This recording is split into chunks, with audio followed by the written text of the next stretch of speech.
बके गाली न सरकाए जो डंडे बेगुनाहों पर, बके गाली न सरकाए जो डंडे बेगुनाहों पर, किसी भी एंगल से वो पुलिस वाला नहीं लगता। कोई मुजरिम नहीं कहता, ये थानेदार कहता है, न हो सामने दोजख जिसमें वो थाना नहीं लगता। भारत के हम दरोगा दबकर नहीं रहेंगे, इन दुष्ट चीनियों को लड़कर खदेड़ देंगे। मराठे वीर मुक्कों से मुंह को तोड़ देंगे, गुजराती गजब करके तिब्बत न छोड़ देंगे। उत्तर प्रदेश वाले उत्साह से लड़ेंगे, भारत के हम दरोगा दबकर नहीं रहेंगे।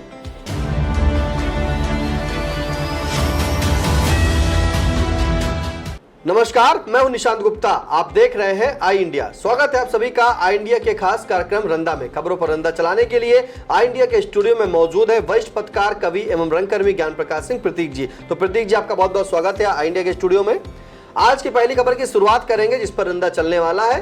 जनपद बिजनौर के अफजलगढ़ थाना अध्यक्ष योगेश चौधरी ने रामलीला के मंच पर जाकर कलाकारों को जड़े थप्पड़ भी थप्पड़। अब इस थप्पड़ों पर क्या कहेगा रंदा, सुनते हैं। कहो थानाध्यक्ष योगेश चौधरी ने रामलीला के मंच पर जाकर रामादल व रावण दल के कलाकारों को थप्पड़ ही जड़े। उन पर मुकदमा दर्ज करके जाएंगे जेल, पिसेंगे चक्की वाला सीन उपाचित नहीं कराया, कोर्ट कचहरी के चक्कर नहीं लगवाए। योगेश चौधरी से थोड़ी चूक हो गई, नहीं तो मर्यादा पुरुषोत्तम श्री राम बने कलाकार को बाल तीसरा खरदूसड़ के वध के रूप में हत्यारोपी होने का केस दर्ज नहीं करवाया। वहीं लक्ष्मण बने कलाकार को सुपरखा की नाक काटने के आरोप में अंग भंग की धारा का प्रयोग नहीं किया, जेल नहीं भेजा। हनुमान जी को लंका दहन, अशोक वाटिका उजाड़ने तथा रावण पुत्र को मौत के घाट उतारने के जुर्म में जेल की हवा नहीं खिलाई। विभीषण को राजद्रोह तथा सुग्रीव को बाल वध करवाने में साजिश रचने में जेल नहीं भेजा। रावण को पराई स्त्री के अपहरण में जेल नहीं भिजवाया। नल नील को बिना एनओसी के सेतुबंध बनाने के जुर्म में सजा नहीं कराई। लगता है कि थानाध्यक्ष योगेश चौधरी समाजवादी विचारधारा के हैं, इसीलिए उन्होंने रावण दल व रामा दल के कलाकारों में कोई अंतर नहीं किया। जो मंच पर जहां मिला थप्पड़ों से सबके गाल लाल करते हुए सुझा दिए। आदरणीय योगी जी, आपका थानाध्यक्ष बहुत ही वीर साहसी है, जिसने रामादल व रावण दल को थप्पड़ों से पीटकर ही परास्त कर दिया। लाठी डंडों की भी आवश्यकता नहीं पड़ी। राम राज्य का सपना देखने वाले बुलडोजर बाबा की इस थानाध्यक्ष का पराक्रम देखते हुए चीन या पाकिस्तान के बॉर्डर पर अग्रिम पंक्ति में इसको तैनात करवा देना चाहिए, ताकि ये मुक्कों और थप्पड़ों से ही चीन पाकिस्तान की सेना के मुंह लाल कर सके और एक कविता भी साकार कर सके। भारत के हम दरोगा दबकर नहीं रहेंगे, इन दुष्ट चीनियों को लड़कर खदेड़ देंगे। मराठे वीर मुक्कों से मुंह को तोड़ देंगे, गुजराती गजब करके तिब्बत न छोड़ देंगे। उत्तर प्रदेश वाले उत्साह से लड़ेंगे, भारत के हम दरोगा दबकर नहीं रहेंगे। वाह रे राम राज्य, जहां पर राम लक्ष्मण बने कलाकारों को पुलिस मंच पर जाकर पीटती है। जब राम राज्य ऐसा है तो रावण राज्य कैसा रहा होगा, सोचकर ही मन विचलित हो जाता है। इस आस्थावान देश में जहां राम लक्ष्मण बने कलाकारों की आरती की जाती है, वहीं अफजलगढ़ का थानाध्यक्ष योगेश चौधरी राम लक्ष्मण बने कलाकारों को मंच पर ही थप्पड़ों की बरसात कर बुरी तरह पीटता है। क्या जोगी जी संविधान और कानून से ऊपर है? इसको ऐसा करने की छूट किसने प्रदान की? विचारणी है। शायद ऐसे थानाध्यक्ष की कार्यशैली को देखकर मशहूर शायर महफूज रहमानी ने यह शेर कही होगी, बके गाली न सरकाए जो डंडे बेगुनाहों पर, बके गाली न सरकाए जो डंडे बेगुनाहों पर, किसी भी एंगल से वो पुलिस वाला नहीं लगता। कोई मुजरिम नहीं कहता, ये थानेदार कहता है, न हो सामने दोजख जिसमें वो थाना नहीं लगता।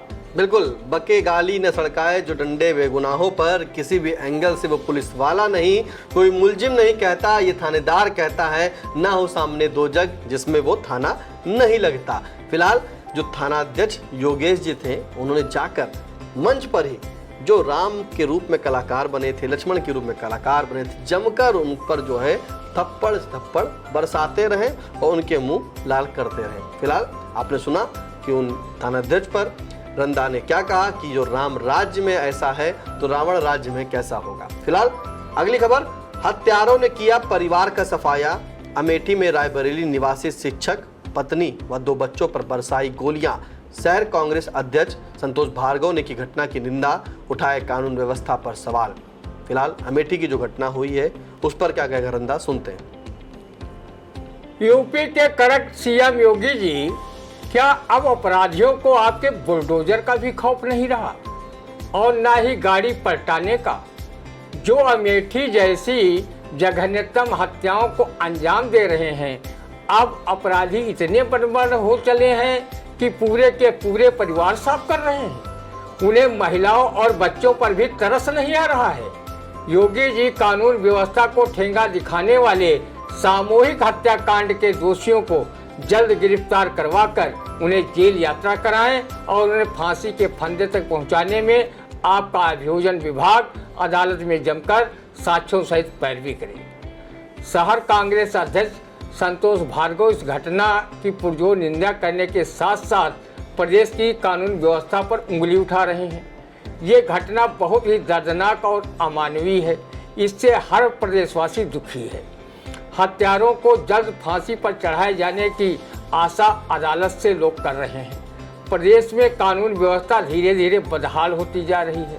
हालांकि योगी आदित्यनाथ जी कानून व्यवस्था के मामले में काफ़ी सख्त हैं और वो जीरो टॉलरेंस का टारगेट लेकर चल रहे हैं, फिर भी अपराधों में ज़्यादा कमी नहीं आई है। कानून व्यवस्था को लेकर जनता की चिंता को रंदा अपनी इस कविता से रूबरू करा रहा है। आज राजधानी चढ़ा अपराधों का ग्राफ, आज राजधानी चढ़ा अपराधों का ग्राफ, हत्याएं चोरी बढ़ी ईमानदारी साफ, ईमानदारी साफ हो रही लूटा मारी, हुआ प्रदेश तबाह पंग सरकार हमारी, जनता जाए भाड़ में बना रहे बस ताज, हुआ बहुत बेशर्म है अपना नेता आज। बिल्कुल, जनता जाए भाड़ में बना रहे बस ताज, हुआ बहुत बेशर्म है अपना नेता आज। अमेठी की घटना पर रंदा ने कहा कि जिस तरह से योगी बाबा का खौफ है कि बाबा का बुलडोजर कब गरज जाए, गाड़ियां अपराधियों की कब पलट जाएं, फिर भी ऐसे जघन्य अपराध करते हैं अपराधी, कैसे उनकी हिम्मत बढ़ती है। फिलहाल जो उसमें आरोपी था उसे अमेठी पुलिस ने गिरफ्तार कर लिया है और एसपी जो अमेठी के हैं उन्होंने इसका खुलासा भी कर दिया। फिलहाल अगली खबर, सीएम योगी की घोषणा, यूपी 1 साल में होगा गरीबी मुक्त। ये तो बड़ी खबर है भाई, योगी जी ने घोषणा कर दी है, अब तो यूपी 1 साल में गरीबी मुक्त हो जाएगा। कैसे होगा, सुनिए भाई रंदा से। आदरणीय योगी जी, आपके मुंह में घी शक्कर, कम से कम आपने गरीबी हटाने की समय सीमा तो तय की, नहीं तो रंदा सरीखे लोग गरीबी का रोना आजीवन ये कहकर रोते रहते। देने वाले किसी को गरीबी न दें, मौत दे दे मगर बदनसीबी न दें। योगी जी, आपके शासन के दशकों पहले तत्कालीन प्रधानमंत्री श्रीमती इंदिरा गांधी ने गरीबी हटाओ का नारा दिया था, 20 सूत्री कार्यक्रम भी चलाया था, लेकिन बेहया, बेशरम, बेअकल, बेअदब ये नामुराद गरीबी देश प्रदेश छोड़कर गई ही नहीं। जबकि गरीबी हटाते हटाते स्वयं प्रधानमंत्री श्रीमती इंदिरा गांधी परलोक सिधार गई। गरीबी रंदा जैसे करोड़ों भारतीयों के जोंक जैसी आज भी चिपकी हुई है। दाल तेल लकड़ी लोन के फेर में जिंदगी तमाम होती जा रही है। आज़ादी के बाद से जितनी भी केंद्र व राज्य की सरकारें चुनी गईं वो गरीबी, बेरोजगारी और महंगाई के नाम पर, लेकिन ये हटी नहीं, बल्कि सुरसा के मुंह की भांति दिन पर दिन बढ़ती ही चली गई। जिस दिन यूपी से गरीबी हट जाएगी, रंदा उसी दिन प्रदेशवासियों की तरफ से आपके चरण चुम्बन करेगा और गौमूत्र से शुद्ध किए देसी घी के लड्डू आपको खिलाएगा, आपका आशीर्वाद लेगा और गरीबी हटाने वाले मंत्र को भी सीखेगा, ताकि रंदा अन्य राज्यों की भी गरीबी आपकी तरह हटाने में अपनी भूमिका निभा सके। रंदा इधर कुछ वर्षों से देख रहा है कि भिखारियों की संख्या कुछ ज़्यादा बढ़ी है। हर मठ मंदिर पर इनका मेला लगता है। बाजार मेले में ये भिक्षाटन करते मिल जाते हैं। इनकी भारी भरकम संख्या देखकर रंदा को ये भजन याद आने लगता है, दाता एक राम भिखारी सारी दुनिया। कहीं पर भिखारी फिल्म एक फूल दो माली का ये नगमा गाते भीख मांग रहे दिख जाते हैं। भूखे गरीब की बस यही तो दुआ है, औलाद वालों फूलो फलो। गरीबों की सुनो वो तुम्हारी सुनेगा, तुम 1 पैसा दोगे वो 10 लाख देगा। रंदा को किसी ने बताया था अगर गरीबों को ही उजाड़ दिया जाए तो गरीबी स्वतः चली जाएगी, अर्थात जब गरीब ही नहीं रहेंगे तो गरीब और गरीबी दोनों गधे के सींग की तरह गायब हो जाएंगे। कवि अवनेश मिश्र ने अपनी लोकतंत्र नामक रचना में कहा भी है, एक ने गरीबी हटाई खुद हट गए, दूसरे ने बेरोजगारी हटाई तो पूंजीपतियों से पट गए, तीसरे जातिवाद को हटाया तो खुद जातिवादी हो गए। यानी ये सब जब कुर्सियों पर पहुंचे तो टांगे फैलाकर सो गए। आज गरीब ज्वालामुखी है, बेरोजगार दुखी है, पढ़े लिखे गहरी सांस ले रहे हैं, मजदूर पता नहीं कैसे परिवार की नाव खे रहे हैं। सुनहरे भविष्य का आश्वासन अब भी राजनेता दे रहे हैं। वास्तव में राजनीति बहुत खराब है। उसके पास सुरा है, सुंदरी है, शपथ ग्रहण का ख्वाब है, रहन सहन लाजवाब है, इनका बेशुमार खर्च है, न हिसाब है न किताब है। क्या लोकतंत्र के पास इस बात का जवाब है? क्या लोकतंत्र के पास इस बात का जवाब है? बिल्कुल, उसके पास सुरा है, सुंदरी है, शपथ ग्रहण का ख्वाब है, रहन सहन लाजवाब है, इनका बेशुमार खर्च है, न हिसाब है न किताब है। क्या लोकतंत्र के पास इस बात का जवाब है? फिलहाल योगी जी ने कह दिया कि 1 साल के अंदर वो जो है गरीबी हटा देंगे। रंदा भी कह रहा हटा दीजिए, बहुत ही बढ़िया काम है, क्योंकि जब गरीब नहीं रहेगा तो गरीबी कहाँ से होगी। फिलहाल रंदा ने यह भी बताया कि अब मंदिर और मठ हर जगह आपको भिखारी जरूर मिल जाएंगे, उनकी संख्याओं में इजाफा हुआ। रंदा जी आपको बताएं कि जो गरीबी की बात करते हैं तो सही कहा आपने कि बहुत संख्या बढ़ गई है, मांग रहे हैं। तो ये गरीबी पता नहीं 1 साल में हटाएंगे कैसे? शायद जिस तरह से कागजों पर सरकार चल रही है उन्हीं आंकड़ों को पेश करके दिखा देंगे कि उत्तर प्रदेश भी जो है गरीबों से मुक्त हो गया है, यही कोई चारा होगा। फिलहाल क्या होगा, योगी जी ने क्या होगा, क्या सोचा होगा, जो भी सोचा होगा 1 साल में पता चल जाएगा। फिलहाल अगली खबर, श्री गांधी विद्यालय के 12वीं की कक्षा के छात्र पवन कश्यप ने राज्य स्तरीय कुश्ती प्रतियोगिता में जीता कांस्य पदक। अब भाई 12वीं कक्षा के छात्र जो पवन कश्यप हैं उनके लिए क्या कहेगा रंदा, सुनते हैं। फिलहाल बधाई तो हम दे ही देते हैं। जुग जुग जियो मेरे प्यारे पवन कश्यप जी, जो जीत लाए कुश्ती में कांस्य पदक। रंदा की नज़र में तुम हो दम का जहूरा, तुमसे हारने वाला निकला घास का कूड़ा। वास्तव में पवन जी तुम्हारे ऊपर महाबली पवन सुत का आशीर्वाद है। तुमने ये कुश्ती प्रतियोगिता जीतकर न सिर्फ माता पिता व विद्यालय का नाम रोशन किया है, बल्कि रंदा सरीखे जनपद वासियों का सीना 32 से 36 किया है। 56 कह नहीं सकता, क्योंकि ये सीने की नाप हमारे प्रधानमंत्री ने नरेंद्र मोदी ने पेटेंट करा रखी है। एक वो भी समय था जब गांव-गांव में कुश्ती के अखाड़े होते थे, जिनमें अपने उस्ताद से बच्चे व युवा कुश्ती के दांव पेच सीखते थे। आज गांव में कुश्ती के अखाड़े विलुप्तप्राय हैं। आज की युवा पीढ़ी पारंपरिक स्वास्थ्यकारक खेलों को खेलने के बजाय स्मार्टफोन में भगवान जाने वो क्या क्या देख रहे हैं और क्या सीखते हैं। हमें नहीं लगता कि वो स्मार्टफोन से अपना स्वास्थ्य बना रहे हैं।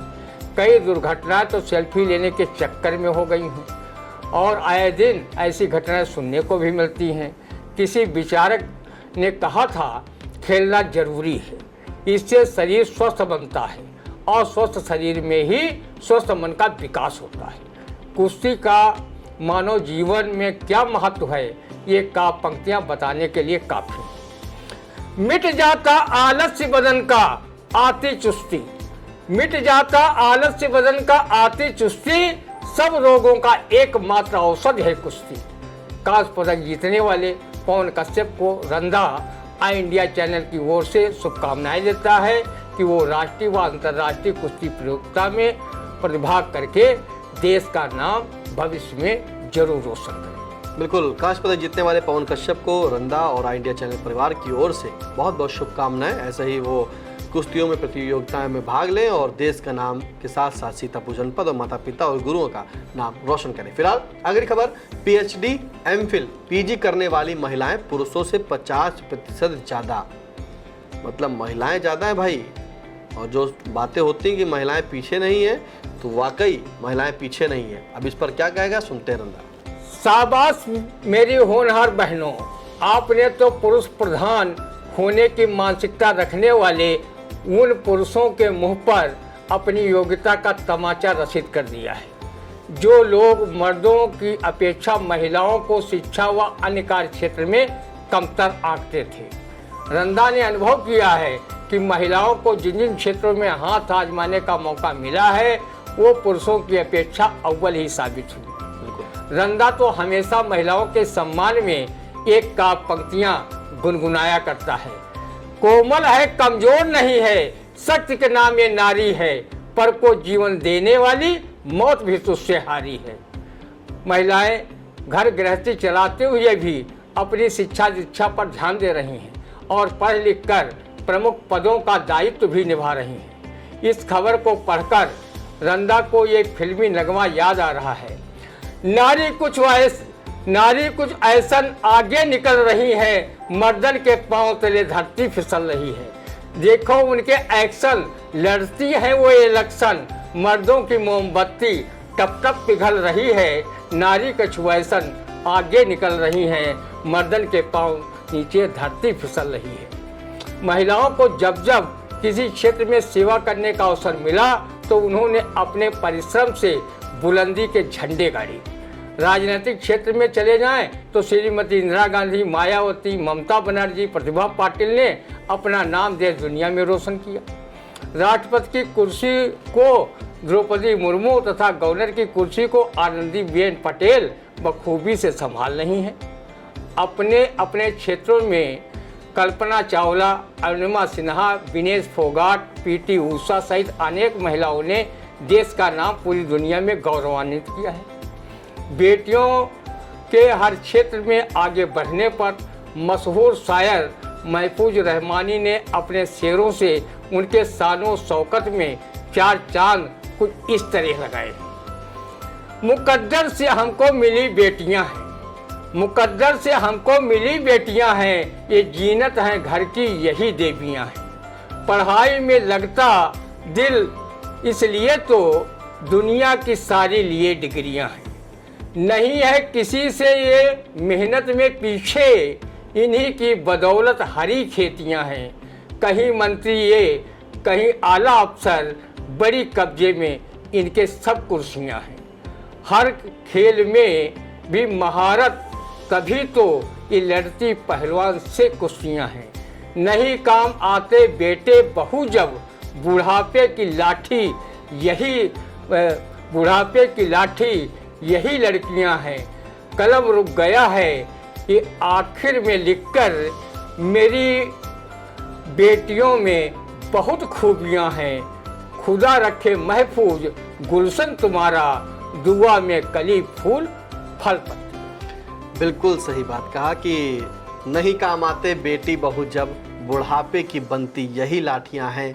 कलम रुक गया है ये आखिर में, लिखकर मेरी बेटियों में बहुत खूबियां हैं। खुदा रखे महफूज गुलशन तुम्हारा, और दुआ में कली फूल फल पत्तियां हैं।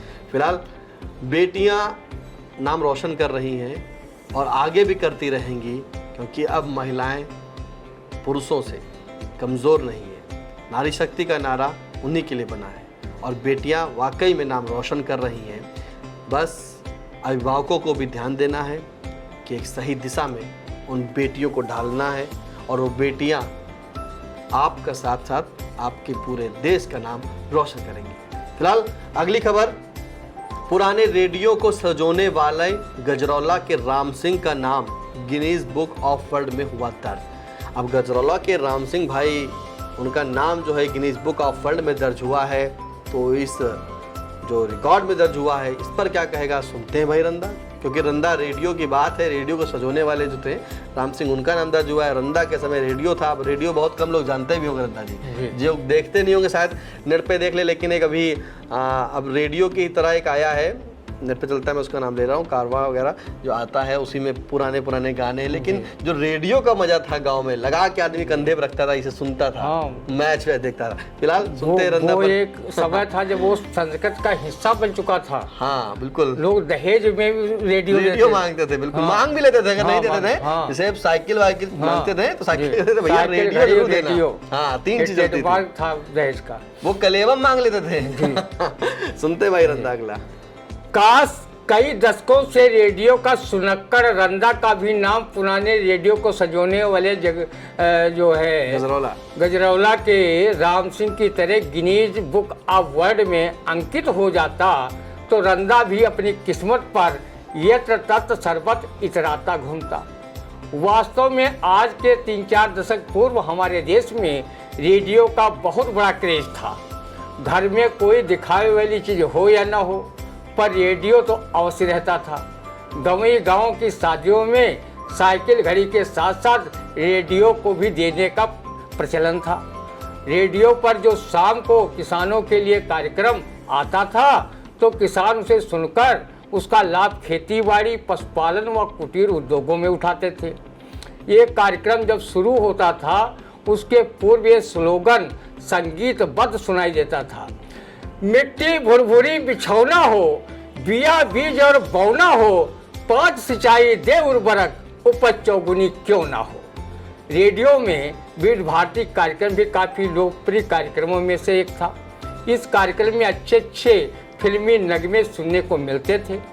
किशोर कुमार, मन्ना डे, सुरैया, मोहम्मद रफ़ी, लता मंगेशकर, आशा भोसले, के.एल. सहगल आदि गायक गायिकाओं के सुरीले गीत रेडियो कार्यक्रम की शान हुआ करते थे। इसके अलावा बहिरे बाबा, भानुमती का पिटारा जैसे प्रहसन तथा राजा हरिचंद जैसे अनेकों नाटकों का प्रसारण भी रेडियो आकाशवाणी से होता था।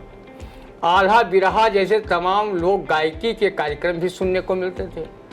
देश विदेश के समाचार प्रतिदिन करोड़ों श्रोता प्रसारण के समय सुनते थे और सूचनाएं व घटनाओं की जानकारी प्राप्त करते थे। ऐसा नहीं है कि आज भी रेडियो के श्रोता नहीं हैं। सन 1965 में रंदा के प्रश्रोता के सबसे बड़े भाई जो 7वीं बटालियन पीएसी सीतापुर में तैनात थे, उनकी शादी हुई थी। जब मेरी भाभी विदा होकर ससुराल आई, तो महिलाओं ने उनसे गाना गाने का आग्रह किया। पहले तो वो शर्माई, लेकिन वो महिलाओं के आग्रह को टाल न सकी और उन्होंने गाया, जो रेडियो से ही संदर्भित था। बाबू रेडियो मंगा दे, बाबू रेडियो पे राजी, बाबू रेडियो मंगा दे, बाबू रेडियो पे राजी, और धोती कुर्ता मन ही न भावे, जब मिलेगा पैंट वाला तभी करूंगी शादी, बाबू रेडियो पे राजी। बहुत बढ़िया। मैं तो रेडियो पे राजी। आजकल हर महीने दूसरों के मन की बात न सुनने वाले आदरणीय विश्व गुरु नरेंद्र मोदी जी मन की बात रेडियो पर ही सुना रहे हैं। अब पहले से ज़्यादा अच्छे कार्यक्रम न आने पर किसी कवि ने व्यंग भी कसा है, बहुत बेशरम होते जा रहे हो, बहुत बेशरम होते जा रहे हो, कहीं विधायक न हो जाओ, बहुत बेसुरा गाते हो, कहीं रेडियो पर गायक न हो जाओ। पुराने रेडियो को संजोने वाले भाई राम सिंह को Guinness book of the world में स्थान मिलने पर रंदा आई इंडिया न्यूज चैनल परिवार की ओर से हार्दिक शुभकामनाएं देता है। देखो, गजरौला के राम सिंह जी को Guinness book of the world में स्थान मिलने पर रंदा और आई इंडिया परिवार पूरी तरीके से शुभकामनाएं देता है। फिलहाल रेडियो वाकई मतलब रंदा जी हम बात थोड़ा करेंगे। जो रेडियो है, रेडियो हमारे यहाँ गांव में अभी भी है, और जो हमारे ताऊ मतलब हमारे पापा जी के भाई गांव में रहते हैं, तो वो रेडियो आज भी सुनते हैं। वो रेडियो रखा है, दुकान है मिठाई के, आराम से किनारे एक दीवार पे रखा है। अब तो उसमें एक अलग से पहले आता था एफएम प्लेट लगा लो तो गाना बजने लगता था। अब वही पुराना रेडियो है, उसके ऊपर लेदर का एक कपड़ा लगा होता था, 2 बटन होते थे घुमाने, वो अभी भी है। और जब मैच आता है तो रेडियो का क्रेज अलग होता है, क्योंकि टीवी पे तो आप देख रहे हैं भाई, चौवा पड़ा छक्का पड़ा, तो उसमें आदमी देख रहा है, तो जब जाती दूर तक था तो आदमी अंदाजा लगा लेता हाँ चौवा हो गया।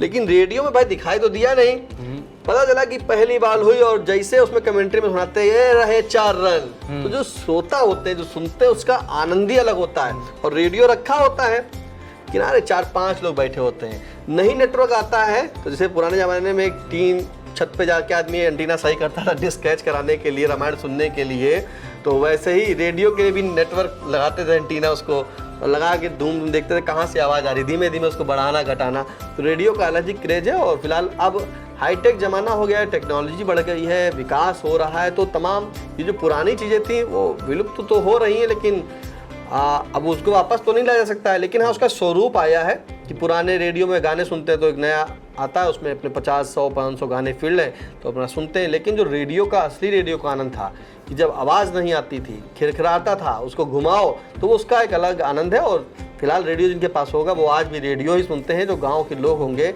जो उस पर कार्यक्रम आते हैं रेडियो पर, वो आज भी सुनते हैं और उसी से ही पूरा अपना मनोरंजन भी करते हैं। फिलहाल कैसा लगा आज का रंदा का कार्यक्रम, आप कमेंट करके जरूर बताइएगा। और हाँ, एक चीज़ और, जिनके पास रेडियो हो वो जरूर बताइएगा भाई कि किस किस गांव में कहाँ से कोई है, वो कमेंट लिखिएगा कि हम इस गांव से हैं और रेडियो आज भी उनके पास है। फिलहाल अब दीजिए इजाज़त, फिर मिलते हैं आपसे अगले रंदा के कार्यक्रम में। तब तक के लिए नमस्कार।